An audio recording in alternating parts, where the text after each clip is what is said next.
গত মাসের শেষেই রাজ্যে সভা করে গিয়েছেন প্রধানমন্ত্রী নরেন্দ্র মোদী। আলিপুরদুয়ার প্যারেড গ্রাউন্ডে ভিড় ছিল উপচে পড়া। এর 3 দিনের মধ্যে চলতি মাসের গোড়ায় কলকাতায় সভা করেছেন কেন্দ্রীয় স্বরাষ্ট্রমন্ত্রী অমিত শাহ। নেতাজি ইন্ডোরের সভাও ছিল পুরোপুরি ভরা। বাংলায় মোদী শাহের জনপ্রিয়তাকে 26-এর নির্বাচনে কাজে লাগাতে চাইছে পদ্ম শিবির। বিজেপি সূত্রে খবর, সেই লক্ষ্যে প্রতি মাসে বাংলায় আসবেন প্রধানমন্ত্রী। আগামী মাসে দক্ষিণবঙ্গে বড় জনসভা করতে পারেন তিনি। বিধানসভা নির্বাচন যত এগিয়ে আসবে ততই বেশি করে বাংলায় থাকতে চান অমিত শাহ। 21-এর বিধানসভা ও 24-এর লোকসভা নির্বাচনের নিরিখে বাংলার 150টি আসনে বিজেপি ও তৃণমূলের মধ্যে ভোটের ব্যবধান খুব কম। ওই 150টি আসনকেই পাখির চোখ করতে চাইছে গেরুয়া শিবির। সেই লক্ষ্যে এখন থেকেই জোর প্রস্তুতি শুরু করতে চাইছে বিজেপি। কোন কৌশল ও নীতিতে নির্বাচনে তৃণমূলের প্রতিদ্বন্দ্বিতা ঠিক করতে বিজেপি বেছে নিচ্ছে দুর্গাপুজো পরবর্তী সময়কে। দুর্গাপুজোর পর থেকে বাংলায় স্থায়ীভাবে থাকতে পারেন বিজেপির কেন্দ্রীয় পর্যবেক্ষক সুনীল বনসল। বঙ্গের দলীয় কর্মীদের উজ্জীবিত করতে কর্মসূচি ঠিক করে দিতে পারেন তিনি। পাশাপাশি তৃণমূলকে কোন মন্ত্রে ঘায়েল করা সম্ভব সেদিকটাও দেখবেন তিনি। বাস্তব রাজনৈতিক পরিস্থিতি বিচার করে বঙ্গ বিজেপিকে টাস্ক দিতে পারেন সুনীল বনসল।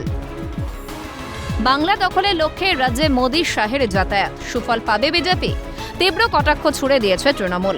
যত আসবেন তত ভোট কমবে, মন্তব্য পরিষদীয় মন্ত্রী শোভনদেব চট্টোপাধ্যায়ের। রোজ আসুক, যত আসবে তত ওদের ভোট কমবে। মোদীর মতন এত অসত্য কথা বলা নেতা আমি আমার জীবনে দেখিনি। আমার রাজনীতির বয়স 64 বছর, আমার রাজনীতির বয়স 66 বছর। এত অসত্য কথা বলতে অভ্যস্ত কোনো নেতা আমি দেখিনি। আর সে লোকটা আবার প্রধানমন্ত্রী, সে রোজ আসুক, ভোট করবে প্রতিদিন। সুর চড়িয়েছে বামেরাও। কার্যত তৃণমূলের সুরেই সুর মিলিয়ে সিপিএম এর রাজ্য সম্পাদক মোহাম্মদ সেলিমের মন্তব্য, আগে বিহার সামলাক, তারপর বাংলা নিয়ে ভাবুক। আগে বিহারটা সামলাক, তারপরে বাংলা নিয়ে কথা বলবে।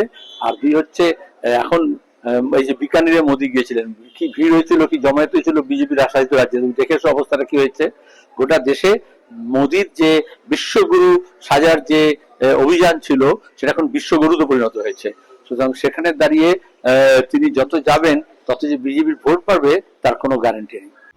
ভোট যুদ্ধের লাভ ঘরে তুলতে মোদী শাহদের নিয়মিত রাজ্যে আসা, কেন্দ্রীয় নেতৃত্বের করে দেওয়া সুযোগ কি কাজে লাগাতে পারবে বঙ্গ বিজেপি?